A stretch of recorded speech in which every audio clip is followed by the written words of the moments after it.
How y'all doing, y'all? This is the E-Bike Life channel, and here today I wanted to talk to y'all about some pros and cons of having a high power setup on a push bike or a pedal bike, I say. And so far I had my bike, well, my kids' bikes too. I had them over at least about 6 months now, and they start like regular bikes, brought from Walmart, and I put the e-bike kicks on them. Mine was started off at 3,000 watts, and my son was at 1,000 watts. Yep. And then worked from there. So it went from a 3,000 watt to a 5,000 watt. And as you see in some of my previous videos with the Himalo fork, it stands like that today. So I just want to go over you some pros and a little bit of cons of what it's like to have a high power setup on a just a pedal bike, you know. So let's get to it. All right, as you can see, I got both bikes here. I just went to go get my son from school. You know, he ride his bike to school and everything, and then I guess they let out a little early because it's looking pretty shady over there and it's about to rain really bad, and I got to hunker down the house, especially the parts in the backyard. But I do got both e-bikes here that I built myself, and these bikes are pretty old though. I mean, I brought these back in February, as a matter of fact. And like I said, I was going to talk to you about maybe the pros and cons, but there's really no cons. What's up, son? TV? Go ahead. I mean, like I said, there's really no cons about it, to tell you the truth. I mean, there's a lot of people that comment on my videos, you know, saying that the frame might break or, you know, cracks and stuff like that. And I kid you not, I ain't seen a crack since I had this setup on my e-bike. I tell you the truth, you know what I mean? And I check my bike every time I get ready to ride. I'll make sure that I check for cracks and everything. And until this day, it's been holding up. There's no crack here where I did the weld right here. No cracks there. No cracks there. I mean, not down here at the bottom bracket. There's no cracks. Not even I guess you can call this a swing arm of the frame. I mean, the only issue I had was when my buddy crashed and broke the derailleur hanger off and everything. And when he did that, his whole leg got caught and the spokes of my motor, and it really ripped the axle out of the dropout. So I had to manufacture a whole new dropout to get on my bike. So, and that was the only problem I had on my e-bike, to tell you the truth. And I haven't had no problems out of this one. This one's been a solid runner for the whole time being. And I did some welding on this side. And the only reason I welded this to extend this part of the frame out is to make clearance for the brake disc. And that was it.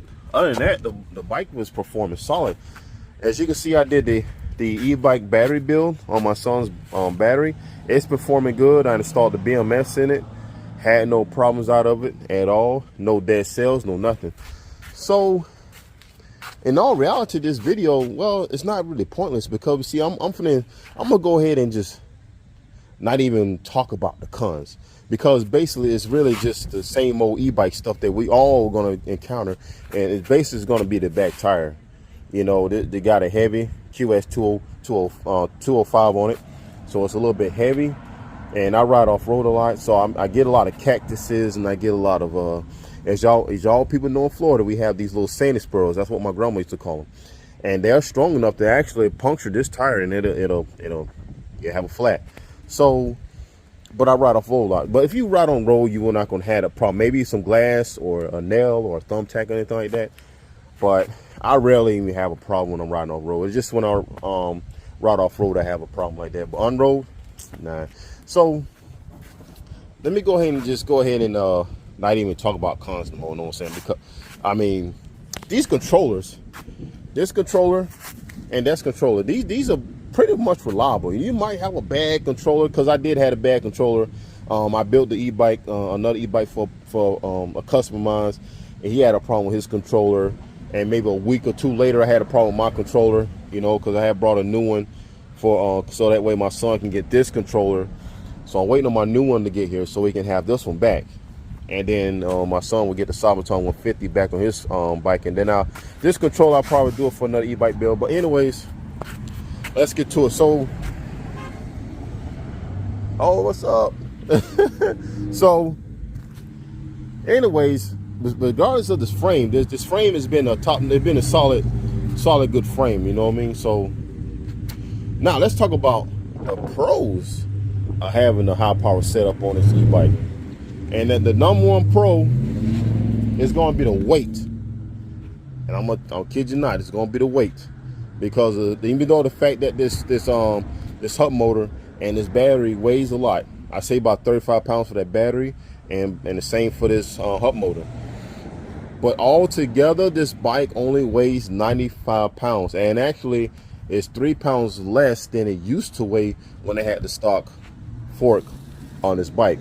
So I saved 3 pounds just by adding that. So it's light. I can put it in my car if I want to. I can take the front wheel off and throw it in the car if I want to go somewhere and ride with my buddies. I can hang this on the wall like I always do. It's in the house. I mean, if I live up in an apartment upstairs, I can carry it upstairs, no problem. So this bike is I guess it's lightweight and it's convenient at the same time. So I'm not trying to steer nobody away from getting a stealth bomber type frame for a high power setup, because it actually is made for that motor. It's made for QS205, a Q73, any real hub motor for that matter. So I'm not trying to steer nobody away for getting it, but this bike is light. It's very light. And number two is going to be for a pro. It's cheap. This setup is cheap. You know, this whole cost of this bike.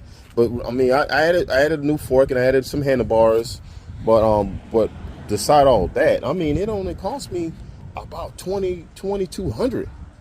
If you to $2,200 to have this bike, and you're gonna spend like almost 3 or 4 grand on the already pre-made stuff bomber frame, not including the battery. I don't know if it includes the battery, it might do, but you're gonna spend upwards of $3,400. And then you want to try to modify it to even reach speeds up to 70-something miles an hour, and then you ain't got to do some more work on your battery. You know what I mean? Because the heavier the bike is, the more current you're gonna have to push to that motor. So that's more hard work on the battery. The battery's gonna warm up a little more. The controller's gonna be a little hot. The hub motor's gonna warm up a little more. So you're gonna have that heat coming. You know what I'm saying? So yeah, man, it's just a real cheap and most cost-efficient way to actually get an e-bike like this, a high power setup on a push bike like this, to reach the speeds of the stealth bomber frame, because you're gonna have more money involved with that to actually have that type of performance in something like what I got right here. You know what I mean? So I've seen a lot of stealth bombers on YouTube. I've seen people trying to reach an excess of 80 miles an hour or so on a stealth bomber, but they having $1,400 controllers. They got like $2,700 batteries. The QS273. I mean, they trying to go all out there just to reach these speeds. And I'm not trying to brag about my bike, but I can do that easily just on mode 5. You know what I mean? I can hit 70. I can hit 65 just on mode 4. So I'm just gonna say it like that. You know what I mean? But anyways, that's just the way it is. It's and another thing too, my bike is more efficient. You know what I mean? It doesn't take a lot of current to have my bike to go.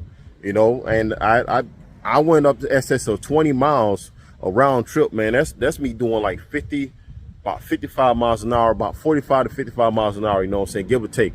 But yeah. Anyways, that's a good pro right there. Like I say, it's light. It's fast. What's up? And my buddies right there. So it's cheap. I mean, you don't have to have a big battery. You don't have to have I mean, obviously I got a big controller though, but it's just this high power setup, man. It's just a lot more convenient. You know what I mean? I can take this bike anywhere. And the number one pro of this bike, this high power setup on a bike, it doesn't attract attention. And when I say attention, from the cops, because here in Florida, especially in the Tri-County area, these cops will profile you. So if you got a step bumper, no matter if you got pedals on this bad boy or not, you got a step bumper frame, it looks close to more of an enduro motorcycle or a moped than this push bike right here. This look like a regular bicycle with a and people here, I'm sorry, but people here don't even know what the heck that controller is. They say it's look more like an amplifier. I mean, what it does is amplify, you know, but still, it's a controller, you know. So e-bikers know. But like I was saying, that's the #1 pro of this bike, that it doesn't attract attention with the cops, you know what I mean? And I can be riding behind a cop, same speed, I'm doing the speed limit and everything, and they don't give me no type of headaches or nothing. So, and that, like I say, that's it, man. Just, I'm not, like I say, you don't have to have me to build one and nothing like that. You can build it yourself. But I'm saying, if you do build it yourself, you're not gonna be depressed. You're not gonna be, well, I don't say depressed, but disappointed of these of the performance of these bikes. Even this 1,000 watt, this is a 1,000 watt motor, but it puts out then the power of a 3,000 watt bike. You know, I mean, I build high power bikes, but also I can build any bike really for that matter though. But like I was saying, if it wasn't that bad of a situation with the cops, then I'll probably have a stuff bumper. But then I'd be forking out twice as much as I did this bike. I mean, I seen people spend just on a battery alone as much as I got input into this bike, just for a battery, so they can either have range or they can have the power to push their bikes. And I mean, they got F6. This is 95 pounds. I mean, they're pushing 300 pounds, 200 pounds. You know what I mean? They pushing some weight. You know what I'm saying? This controller right here is going to heat up. This battery is going to heat up. Look at it. These phase wires right here. These phase wires right here, man, they're going to be hot to the touch. They're going to be hot. This motor is going to be hot. Without those cooling fans or this stator rate they be talking about, I don't need to put the stator rate on this motor, because you know why? Because it's light.